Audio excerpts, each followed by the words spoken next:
Hello guys! So welcome to our second grading. Apparently, nauna na siya. So today we're going to discuss sodium, potassium, and chloride. I included chloride today kasi wala siyang partner, guys. So today we're going to discuss about electrolytes, class. They have so much function in the human body, and class, our doctors, class, rely on the results from electrolytes, class. So these are ions which carries a charge. So they can be cations or anions. Class, they were classified as such based on their migration to the electrophoretic field.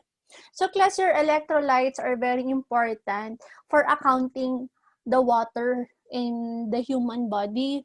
So class, the movement of water will be influenced by our electrolytes. So 40 to 75% is the average amount of water in the human body. It decreases in advance in age and obesity. Class, 1/3 are our extracellular fluid. So the fluid which are outside the cells, and intracellular fluid is 2/3. So class, mas maraming tubig sa loob ng cells.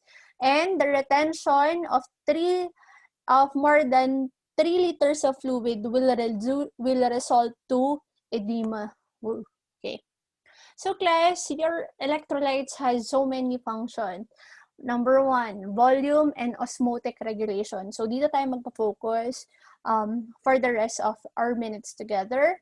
Number 2, we have myocardial rhythm and contractility. So with our hearts, class, potassium, calcium, and magnesium. Third one, cofactors in enzyme activation. So class, calcium, magnesium, zinc, chloride, potassium, they are important in enzymology. So our topic in the first grading. Next, regulation of ATPase ion pumps. So class, ATPase ion pumps, class, promotes active movement of substances, and magnesium is one of this. Class, ang example ng ATPase ion pumps na pag-aaralan natin mamaya is our sodium-potassium pump. So this pump facilitates the exchange of sodium and potassium in our cells. So meron tayong piso na mnemonic, which is potassium in, sodium out. Potassium in, sodium out. For piso to be possible, we need ATPase pumps. And class, it is also powered by our magnesium. We have neuromuscular excitability for potassium, calcium, and magnesium production and utilization of ATP. We have magnesium and phosphates or inorganic phosphates, acid-base balance, and replication of DNA and translation of mRNA, magnesium. Okay. So our topic today is sodium, potassium, and chloride. Guys, these electrolytes influences, or they are the major factors which facilitates the flow of water from a membrane. So what membrane? Cell membrane, class. So they're also called as your osmoregulators. They regulate their osmotic pressure. Pag-usapan natin kung ano yung sabihin ng osmosis or osmolality. And class, we have this term or this concept that we're going to follow all throughout the discussion. Where sodium goes, water follows. So class, when sodium is retained, pag ang sodium na iwan sa katawan, water also follows. So anong impact nun? It will increase our blood volume. When class, sodium is released by the kidney and into the urine, class, susunod ang tubig. Therefore, when sodium is not retained or was let go through urine, class, bumababa rin ang blood volume kasi sumusunod ang tubig. Therefore, if you like salty foods, you can be prone to hypertension, increase in blood volume, kasi nga increase on sodium intake. But if you drink lots of water, eventually your sodium can also be diluted, which is good for you, class. Yan. So, iwas tayo sa salty foods. Yan. So, class, we have this term osmolality. Yan. perhaps you're going to encounter it. So osmolality is a physical property of a solution. So we're talking about our blood. Yeah. That is based on the concentration of solutes or dissolved particles, which are our sodium, potassium, and chloride. So class, osmolality affects our blood volume. So class, if there is higher osmolality, there is higher dissolved particles. So ibig sabihin, if there is hyperosmolality, there is increased sodium in the circulation. At anong effect noon, class? Mataas yung sodium, therefore mas mababa ang water or blood volume. And if there is hypoosmolality or decreased in osmolality, there's also decreased dissolved particles. So, ibig sabihin nun, class, mataas ang blood volume. Yan. Okay? But class, in osmolality, we're not focused about the volume. Our focus are dissolved particles. So, in hyperosmolality, higher amount of particles, which are our electrolytes, and hypoosmolality, decreased particles. Yan. So class, what are the factors affecting our osmolality? Number 1 are our electrolytes. Sila magsasabi kung hyper or hypo. In class, we have this one, our arginine vasopressin hormone or AVP, formerly known as your antidiuretic hormone, your AVP or ADH. Class, mas madali intindihin yung antidiuretic hormone. So when we say anti or anti-class, it prevents. It prevents. Diuretic means peeing. Yan. So pag sinabi natin antidiuretic hormone, it prevents us from peeing. Yan. Pag-ihi, it prevents us pag-ihi. So pag class, it prevents us from peeing. Therefore, we are retaining more water. Yan. So class, your AVP promotes the retention of more water. Yan. So class, pag-usapan natin yan ngayon. Kasi ang AVP, nabanggit yan sa module nyo. First sentences pa lang, may AVP na doon. Yan. So class, ibig sabihin, mahalaga to in the regulation of blood volume in the body. So number 1, it's produced from the hypothalamus and stored in the posterior pituitary gland, class. So, napoproduce sa hypothalamus. Class, if you have an idea on endocrinology, I think that will be our final grading, endocrinology. Class, most of our hormones are produced in the anterior pituitary gland. Yan. And class, your posterior pituitary gland are actually just your storage area, yung posterior pituitary gland. At dalawa lang ang hormones posterior pituitary gland, which is your antidiuretic hormone or vasopressin or AVP, and another one, class, assignment nyo yun na, sino ang kasama sa bahay, ang ka-roommate ni AVP sa posterior pituitary gland. So it's produced in the hypothalamus.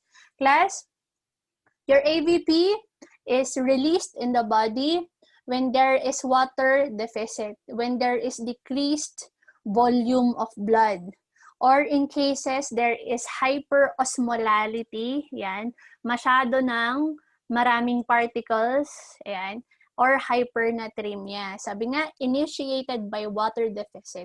If there is decreased in blood volume at masyado ng maraming particles. So, what the hypothalamus does?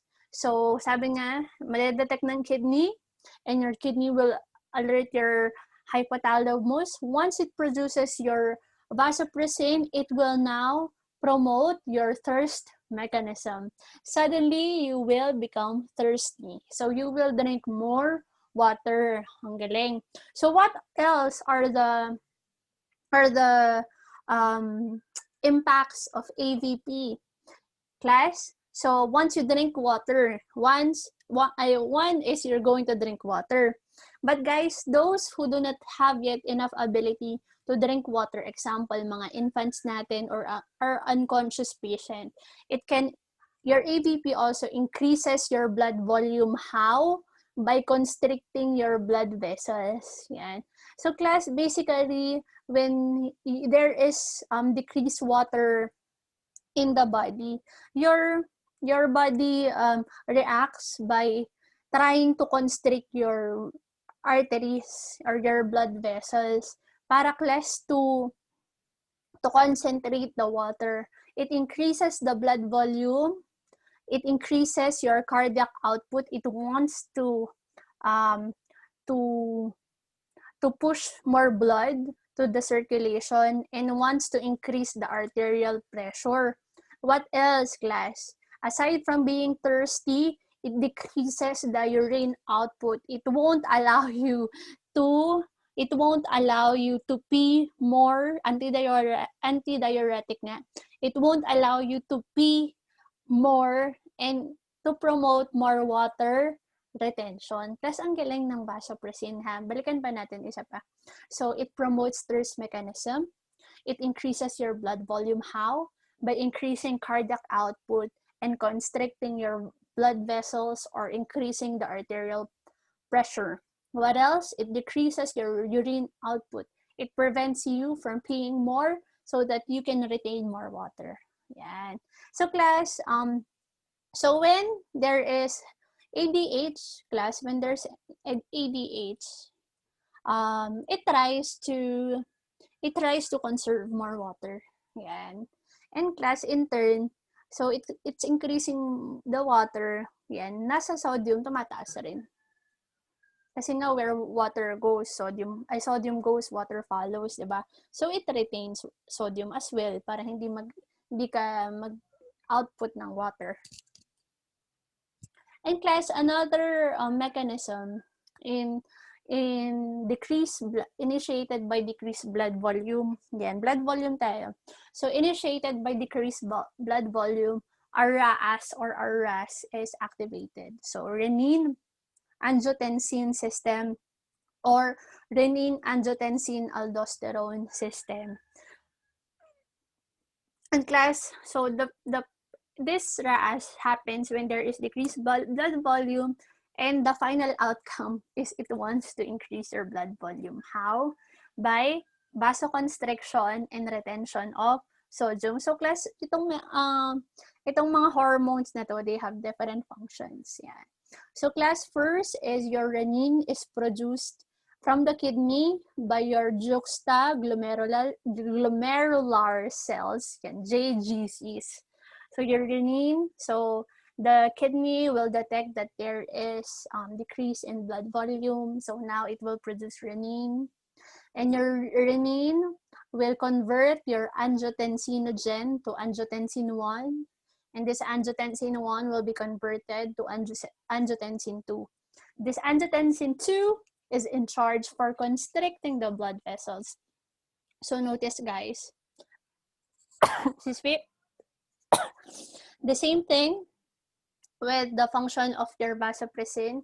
To increase the blood volume, you have to tighten our blood vessels. Class, example, kung nagdidilig kayo gamit ang hose, kung nagdidilig kayo ng gamit ang hose, isn't it that if you want your water, or nagka-car wash kayo, if you want your water to go further or to have higher pressure, you have to decrease the circumference of the hose or of the garden hose. So, kailangan mo liitan yung butas para taasan mo yung pressure. Yeah? So, same thing with your angiotensin. So, through vasoconstriction, it's decreasing the circumference of your blood vessel, wherein increasing the blood pressure. Yeah. So, this happens pag increase yung blood volume natin, decrease yung blood volume natin, pag may hypovolemia tayo. So, to make it hypervolemic, there should be constriction of our arteries and blood and veins. Yeah. And then, class, aside from angiotensin 2, aldosterone will be produced. This hormone is in charge for retaining sodium. This hormone is in charge for retaining sodium. So where sodium goes, water follows. Yeah. So if you retain more sodium, you retain more water. But class, in contrast to that, once you retain more sodium, you release more potassium. Yan. So class, in cases of hyperaldosteronism, you have high sodium. However, you have hypokalemia. You have decreased potassium levels. Yan. So, galing na, class. So, marami na discuss. Hindi pa tayo para class, tuloy-tuloy na tayo. Yan. So, class, we have two enzymes. This one is a group mechanism, yung RAAS natin, and AVP. Yan. So, these are different mechanisms which regulates our blood volume and eventually impacts our electrolytes. Yan. So, let's start with our sodium. Yan. So, sodium is represented by your Na, so also called as natrium. It is your major extracellular cation. Yan. It's major contributor to serum osmolality. That's why it's heavily regulated by your aldosterone. And thirst is the major defense against hyperosmolality and hypernatremia, di ba? So, class, thirst is the major defense. Yan. It's facilitated by your vasopressin. Yan. And class, absorption and excretion is regulated by aldosterone. Di ba? Na-discuss na natin. Kung di nakalimutan nyo na, just replay me. So, class, pag-usapin natin. So, what happens in hypernatremia in cases of hyperosmolality and hyponatremia? So, hypernatremia, so masyadong mataas ang sodium natin. Kailan ito nangyari? Number 1, decrease water intake. Class, drink more water. Yan, drink more water. Number 2, increase intake or retention. So, number 2, so masyadong maraming increase intake of sodium and excessive retention. So, example, excessive retention is Conn's disease. Conn's disease is also called as your hyperaldosteronism. Yan, Conn's disease. So, excessive retention of your sodium, hence excessive blood volume. Naku, may hypertension kasi high blood volume eh. And class, next, excess water loss naman, nawala yung water. In cases of diabetes insipidus. Class, diabetes insipidus, ito yung counterpart ng diabetes mellitus. So, class, pag diabetes mellitus, alam niyo na mga favorite ko class i-discuss ang diabetes. Class, they are both called diabetes because they have the same symptoms. Yan. We have the 3P, polyphagia, excessive eating, polydipsia, excessive thirst, and polyuria, yan, excessive urinating. Pareho sila, kaya diabetes insipidus and mellitus, pareho sila ng symptoms. However, class, for diabetes mellitus, the hormone which is lacking or there's something wrong with, we have insulin, di ba? Pag diabetes insipidus naman, the lacking or the hormone wherein there's something wrong is your AVP or ADH, your arginine vasopressin hormone. Yon, class. So, ma'am, sabi mo excessive thirst. Yan, excessive thirst nga. So, yes, may excessive thirst apparently sa diabetes insipidus. Tapos, excessive urine volume rin. Yan. At class, excessive eating. Ma'am, sabi mo wala siyang AVP. Bakit siya nat-thirsty? Yan. Class, that's for your reading. Read nyo yan. Next class. We have renal tubular disorders, failure to excrete your sodium. So class, sodium and potassium is very important in kidney diseases. Diarrhea, sweating and breathing, excessive breathing, and severe burns, class. Yung mga severe burns natin, yun, I had tried having a patient with severe burns, class, sa sobrang severe, hindi sila makainom ng tubig, ang hirap pa sila tusukan para mabigyan ng swero or ng rehydration, ganyan. Kasi class, sunog rin yung bibig nila, ganyan, they cannot move. So, yan. Yes, hypernatremia sila, hindi sila makainom ng tubig eh. Next class, we have hyponatremia or we have dilutional hyponatremia, wherein there is increased water retention and the effect is sodium dilution. Kaya nga, dilutional hyponatremia, na-dilute class. So, kailan ba, ano ba yung cases na mataas ang retention natin ng water? In cases of renal failure, nephrotic syndrome, aldosterone deficiency, wherein there's excessive, wherein there's no retention of sodium whatsoever, and class, SIADH, yan, syndrome of inappropriate antidiuretic hormone. Yan. So, syndrome at SIADH, class, tama, correct ako, wherein there is increased vasopressin or antidiuretic hormone. Yan. There's excessive retention of water na nadadilute na yung sodium natin, resulting to hyponatremia. We also have depletional, wherein there is excess sodium loss. So, notice in dilutional hyponatremia, increased water retention. Nadidilute ang sodium natin, kaya nagmumukhang mababa. And next class, we have depletional hyponatremia, which is increased loss of sodium. Yan. In cases of diuretic use. Yan. So, example of ma'am, kailan ba gumagamit ng diuretic ang mga tao? But class example, if you're drinking excessive caffeine, alcohol, these are diuretics. So you can deplete all your water, actually, parang water and increasing the sodium loss. Yan. What else, class? Example, my lola, she had cardiomegaly. Yan, lumaki yung puso niya. Now yung puso niya, class, na hihirapang mag-pump ng dugo. Hence, in her heart, class, there's accumulation of fluid already. Yan. So, para daw siyang nalulunod pag humihiga siya. So, to reduce this fluid that's accumulating around her thoracic area, kailangan niya uminom ng mga diuretics. Yan, class. We have Addison's disease or hypoaldosteronism, wherein, class, mababa ang aldosterone, so there's excessive loss of your sodium, hindi nare-retain. We have diarrhea, vomiting, severe burns rin, and trauma. So, class, additional notes, so hypernatremia and hyperosmolality are actually rare kung wala ka namang kidney disease. At kung normal naman yung thirst mechanism mo, usually it happens on infants, on unconscious patients, or people who have difficulty asking for water.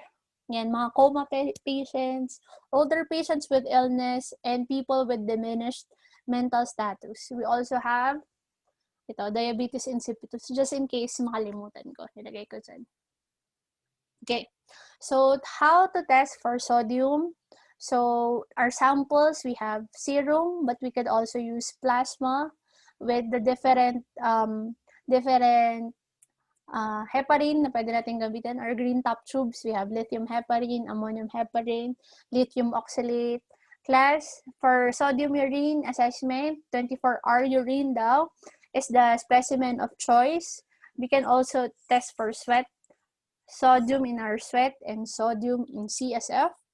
Class, hemolysis do not affect sodium. Chloride also is not affected by hemolysis. Potassium lang, class.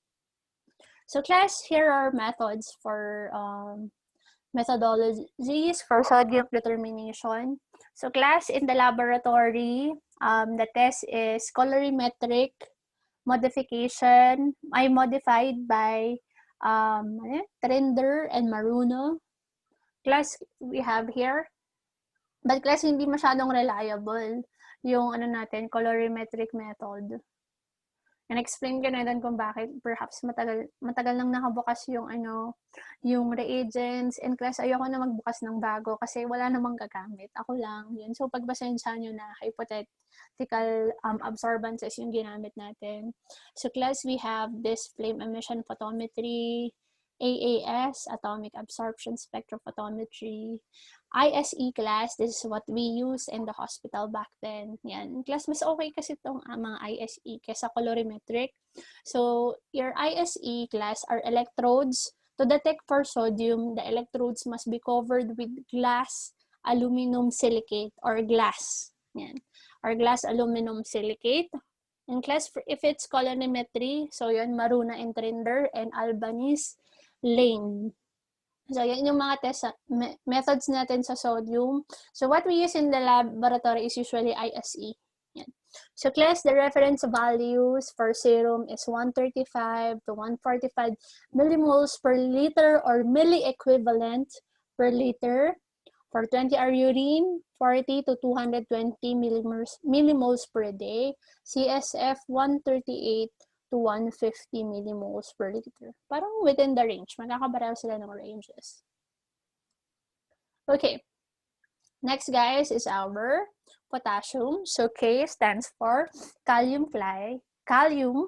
And it's the major intracellular anion. So, therefore, it's found within our cells. Intracellular cation pala. Yan, positive siya.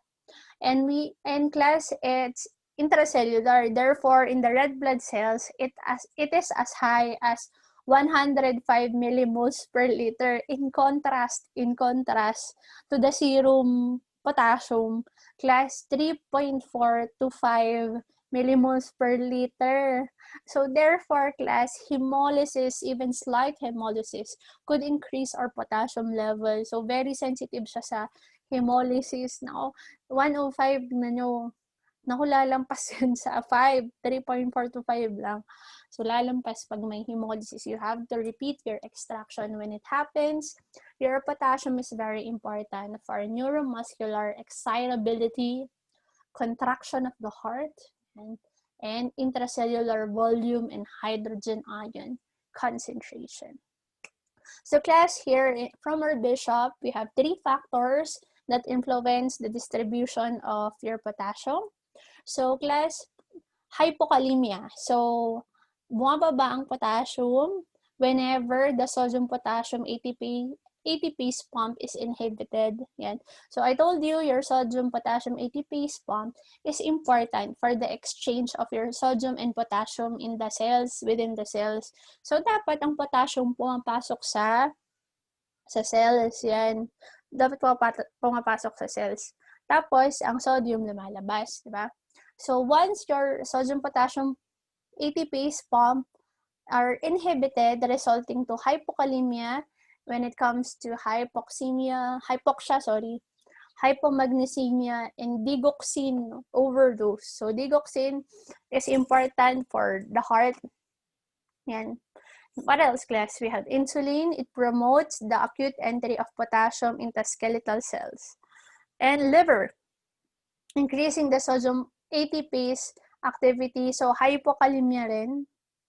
So, pareho, hypoxia, hypomagnesemia, digoxin, insulin, it decreases your potassium in the circulation. So, mga less than 3.4 millimoles per liter na yung potassium natin. And we have catecholamines, yan. So, your catecholamines, class, these are hormones found in your adrenal medulla. So, example is epinephrine. It promotes the cellular entry of potassium. So, hypokalemia. Propanolol impairs the cellular entry of potassium. So, hyperkalemia siya.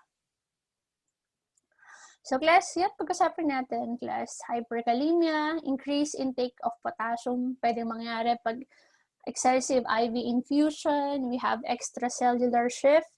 So, hyperkalemia happens when there is acidosis, when there is muscle or cellular injury kasi mataas ang potassium sa cells natin, and chemotherapy. Isn't it, class, that your chemotherapy basically kills all the cells? Even, di ba ang chemotherapy, class, pinapatay niya yung cancer cells, but unfortunately, pinapatay niya rin yung healthy cells. So if there is excessive breakdown of the cells, sodium potassium is released. Yan. So chemotherapy. What else? We have acute or chronic renal failure. severe dehydration, we have Addison's disease. Yan. So, pag bumaba ang sodium, tumataas ang potassium. If there is excessive release of your sodium, then your potassium is retained. Opposite sila. So, kung nare-retain ang sodium, nare-release ang potassium. Next class, we have hypokalemia. That's an intracellular shift. So, your potassium is going inside the cells in cases of alkalosis. And insulin overdose, diba yung insulin kanina? We also have renal loss. So, we are losing potassium from diuretics as well. So, yan, in cases of people who have cardiomegaly, cardiac defect. Yan, term ba yun, Zelia? And next class, we have hyperaldosteronism. So, if there is increased retention of your sodium, there is increased retention, increased release, or wasting of your potassium. We have your Cushing syndrome. Pag tumataas ang cortisol, yan, mas nire-release ang potassium into the urine. We have hypomagnesemia and leukemia. We have gastrointestinal loss from vomiting, yan. Vomiting class, we have diarrhea, malabsorption diseases, gastric suction, and intestinal tumor. So class, please take note of our diseases: Conn's disease or hyperaldosteronism, Addison's or hypoaldosteronism. We have also Cushing's. So class, specimen consideration for potassium. What's best for potassium? Heparinized blood ang gagamitin natin because potassium is spuriously released upon clotting. And heparin is the anticoagulant of choice. Class, there's so much artifactual or falsely or erroneous increase when it comes to potassium. Ang raming errors, class, ang raming nagpapa-increase ng potassium. So, number 1, hemolysis. Hemolysis of 0.55 red blood cells can increase levels of 0.5 millimoles per liter. Plasma levels are lower compared to serum levels. Yan. Pero class, syempre kasi nga, potassium is released upon clotting. Next, 20% increase in muscle activity class in exercise, tumataas ang potassium. Number 4, prolonged contact of serum and red cell class. My teacher emphasized that you need to separate the serum and the red cell immediately after centrifugation. So, wag niyong kakalimutan yan. What else? Prolonged tourniquet application, excessive fist clenching, yan. Every time that you move your muscles all the time, it seriously increase your potassium. Thrombocytosis class, your platelets carries potassium. Yan, mahalaga ang potassium sa mga platelets. So, thrombocytosis increases your potassium. Blood stored in eyes, IV fluid contamination. In class, massive blood transfusion. Yan, if you're taking immunology right now, isn't it the goal of our anticoagulants? Example, CPDA, ganun. Their goal is to maintain the integrity of your red blood cells up to 35 days, diba? Yung CPDA 1. Class, you know, ang bibigay mo sa pasyente are blood units which are close to their shelf life. So, example, CPDA1 blood bag, and you give a patient close to the shelf life. So, you give the patient mga 30 days old blood units, class. Actually, there is increased potassium na doon. Yan. So, in massive blood transfusion, class, and in old units that are transfused to a patient, this already have preliminary lysis of your red blood cell. There is preliminary release of potassium already. Kaya class, usually ang nakikita ko to sa mga infants, usually doctors request freshly collected blood for infants because they're anticipating that old blood units tends to have higher potassium levels. Yan. So, yun. So, to prevent that, we should give them people who have hyperkalemia or high potassium as it is, it's best to give them freshly collected blood units. Ayun. Para hindi na natin pataasin yung potassium niya. So, this can be iatrogenic causes of high potassium among patients. Pag sinabi natin iatrogenic class, meron kasi iatrogenic anemia. So, laboratory or physician-caused anemia. So, pwede rin tayo siguro ng iatrogenic cause of potassium increase. Okay.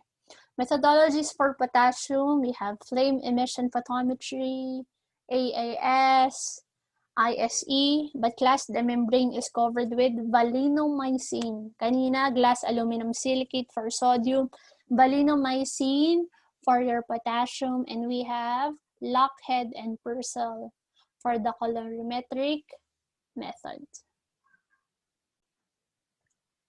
Class, finally, we are in chloride. Maikli lang to, class. So, it's the major extracellular anion. So, chloride, negative siya. Negative charge. It also serves as, aside from volume osmoregulator, enzyme activator, it's a counter ion of sodium. Class, according to Bishop, the role of chloride is not exactly established yet. Yan. Pero ito yung mga function niya. It's excreted in urine and sweat. The values is 98 to 107 millimoles per liter in serum. And mas malaki sa 24 hours urine, 110 to 250 millimoles per day. So class, chloride methods measures bromide. So class, ang maganda sa chloride class, it can react to different substances. Pwedeng bromide. Mamaya, pwede namang magnesium, kasi magnesium silver chloride, yan. Pwede ring mercury chloride, yan, hindi lang bromide class. What else? We have slightly lower values in postprandial specimen. What is postprandial? That's your homework. And low levels in high bicarbonate levels. So, they're inversely related with bicarbonate. Sample, class, serum, plasma whole blood, 24-hour urine. The anticoagulant of choice is heparin. Class, heparin, yung mga green top sa ISE, ginagamit namin. Hemolysis does not significantly affect the test. Marked hemolysis may decrease chloride due to dilutional effects. But basically, hemolysis does not affect it. So class, methodology, so we have amperometric colorimetric titration or Kotlov chloridometer. Please take this down kasi lumalabas pa to sa, na-memorize pa namin to sa board exam. So, ang tagal ko na nag-board exam, tignan natin. Balitaan ko kayo. So, Kotlov chloridometer methods using colorimetric generation of silver ions. So, chloride plus silver ions. So, AgCl. The excess silver, which were not bound, is used to indicate the endpoint. So, class, so once silver, there's excess silver, yan. So, tapos na yung natin, yung test natin. So, amperometric colorimetric titration or Kotlov chloridometer. Ganda. Next class, we have mercurymetric titration. So, we titrate it using mercury. Yan. So, also called as your Shales method. So, excess mercury ions are then made to react with your indicator in order to form violet blue color. Yan. So, this is titration. So, add ng mercury. Tapos, mag-add rin tayo ng diphenylcarbazole. Kung na-achieve na natin yung violet blue color, stop na tayo maglagay ng mercury.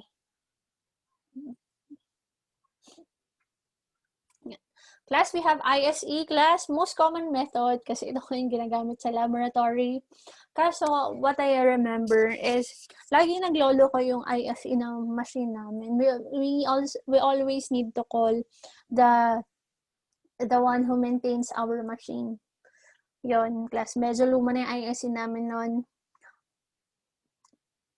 Kung class sa sodium, gumagamit ng electrode covered with glass, aluminum silicate. Sa potassium, balinomycin. Sa chloride, silver wire coated with silver chloride. Yan. And finally, number 4, we have spectrophotometric methods. So, white horn titration method na naman. So, it utilizes mercuric thiocyanate forming a reddish complex. And we have ferric perchlorate chloride. So, ferric perchlorate. It produces a colored complex. Yan. So class, we're done for your sodium, potassium, and chloride. I'll see you again. God bless sa exam natin. And bye-bye, class.